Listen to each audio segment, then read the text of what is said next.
yang saya katakan adalah bahwa kita tidak akan pernah lupa perjuangannya yang namanya negara Palestina. Jadi kalau saya ikuti kemarin di PBB,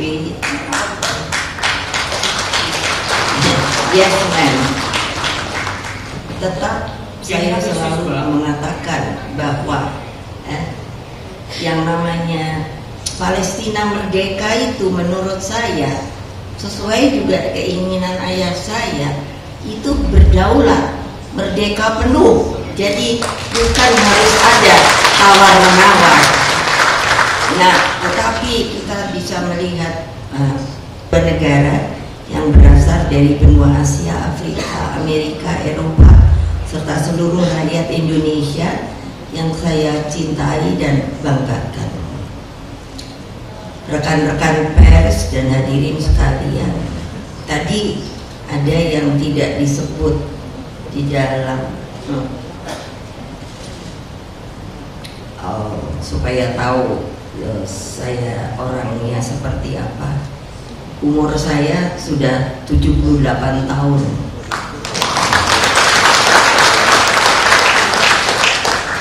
Tapi kalau banyak yang mengatakan, kenapa ibu bisa bersemangat ya? Nah, ini yang seharusnya ingin saya sampaikan ke seluruh dunia, bahwa umur itu ternyata tidak menjadi patokan, tetapi yang menjadi patokan adalah semangat di sini. Seperti kalian yang dari jauh-jauh saya tadi bilang sudah datang, tentunya karena ingin mengetahui secara dekat who is Bung Karno. Bung Karno, my father, of course, but he is also our leader and then also hero.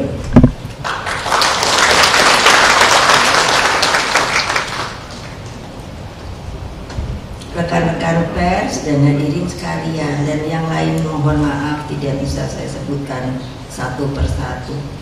Hari ini kita berkumpul di Blitar,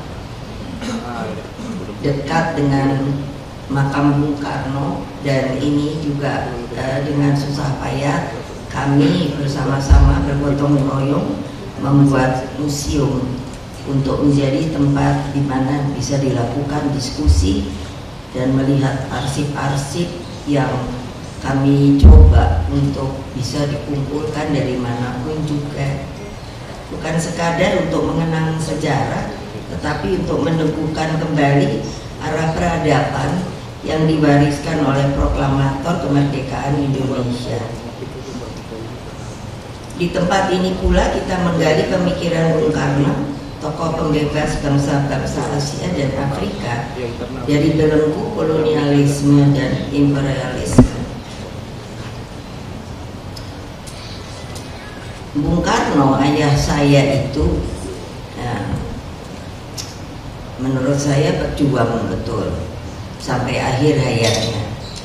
Hanya untuk dimakamkan saja susahnya bukan main. Makanya kenapa beliau tidak seperti biasanya dimakamkan di Taman Pahlawan, tapi beliau dimakamkan di sini.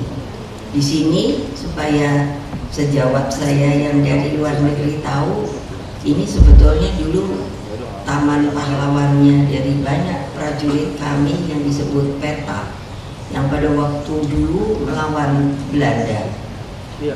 Kecil, waktu itu tidak terpelihara, dan oleh Presiden Soeharto pada waktu itu, beliau Bung Karno ketika keluarga meminta untuk bisa ditempatkan sewajarnya ke Taman Pahlawan Kalibata, beliau tidak setuju, tetapi ditaruh di sini. Sehingga sampai akhir hayatnya pun beliau menurut saya tetap berjuang bagi dirinya sendiri. Karena hanya untuk dimakamkan saja sampai tidak sebegitu rupa, tidak mudah. Tetapi alhamdulillah tempat ini sekarang menjadi sangat populer dan alhamdulillah banyak orang yang datang ke sini, dan ini pun sekarang jadi aneh. Taman Makam Pahlawan juga bukan, lebih terkenal dengan makam yang namanya Proklamator Bangsa Bung Karno. Dari kecil saya, makanya mungkin saya juga punya gelar. Saya sering berkata pada bapak saya, one day, bapak saya profesornya 1, tapi honoris causanya kalau tidak salah 26. Jadi saya bilang, one day Pak, nanti saya kejar gelar-gelar Anda. Dan alhamdulillah saya bilang sering kalau di makam nanti juga saya bilang, profesor saya sudah 3, Anda hanya 1. Kalau honoris causanya insya Allah mudah-mudahan saya bisa menyusul, karena nanti tahun depan saya akan dapat dari University of Princess Nora dari Saudi Arabia untuk honoris causa kembali. Tolong doakan supaya bisa tercapai. Di Blitar inilah Bung Karno menerima pendidikan budi pekerti yang begitu penting bagi pembentukan karakternya. Nilai kemanusiaan misalnya dihayati dari ajaran Tatwam Asi, yang artinya engkau adalah aku adalah engkau. Kebetulan Ibu Bung Karno adalah orang Bali, jadi tadinya beragama Hindu, tetapi setelah menikah dengan seorang guru, maka beliau ikut masuk menjadi agama Islam.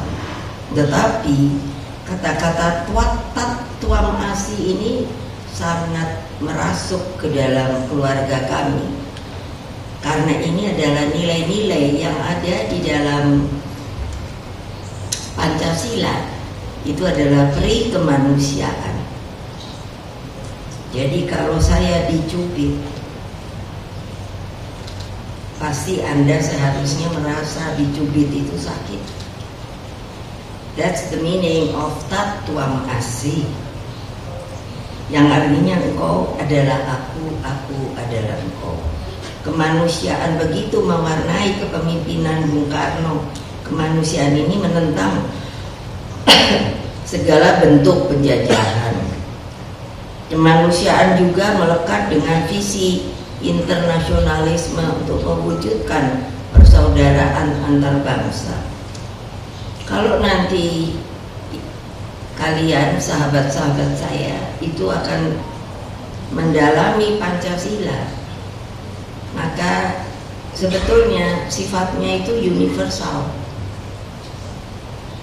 Jadi dapat dipergunakan oleh seluruh manusia di dunia ini. Ketika saya bertemu dengan Yang Mulia almarhum Paus Fransiskus, ketika saya katakan pada beliau, saya harus memanggilnya Holy Father. Saya bilang, Holy Father, Pancasila itu not for Indonesia only, but for the world. Karena itu Pancasila itu benar-benar dapat diaplikasikan, dapat dilaksanakan oleh bangsa manapun juga. Kemanusiaan, keadilan, dan kesetaraan itulah yang menjadi nilai-nilai pokok dasar Sila Bandung. Nanti mungkin sudah diberikan lagi dasar Sila Bandung. Ya, ini nanti saya berikan buku-buku untuk reminding lagi bahwa sebetulnya kita bangsa Asia Afrika, dan tentunya juga disebut Selatan-Selatan, sudah banyak sekali pokok-pokok pikiran yang seharusnya kita bisa gunakan untuk sebuah masa depan yang sangat futuristik mengenai peradaban. Tetapi mungkin karena saya perhatikan negara-negara sekarang itu kelihatannya sangat bergulat di dalam negerinya. Saya sering menanyakan kepada teman-teman saya yang dari Asia Afrika, apa yang telah bisa dihasilkan dari Dasar-Sila Bandung bagi negerimu? Tentu sudah banyak yang merdeka, tetapi kemerdekaan yang hakiki yang diinginkan oleh Bung Karno itu apakah betul telah terlaksana? Itu selalu yang saya gaungkan. Nanti juga ada pidato saya di Beijing yang saya katakan adalah bahwa kita tidak akan pernah lupa perjuangannya yang namanya negara Palestina. Jadi kalau saya ikuti kemarin di PBB, yes man, tetap saya selalu mengatakan bahwa yang namanya Palestina merdeka itu menurut saya sesuai juga keinginan ayah saya, itu berdaulat, merdeka penuh. Jadi bukan harus ada tawar-menawar.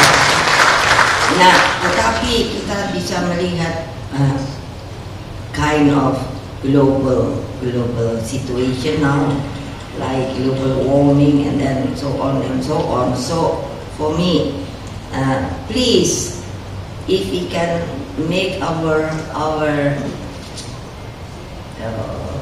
mind for futuristic to the future, please, must be take together again to make that, because if that is not be compiled, I don't know what will be happen for the future.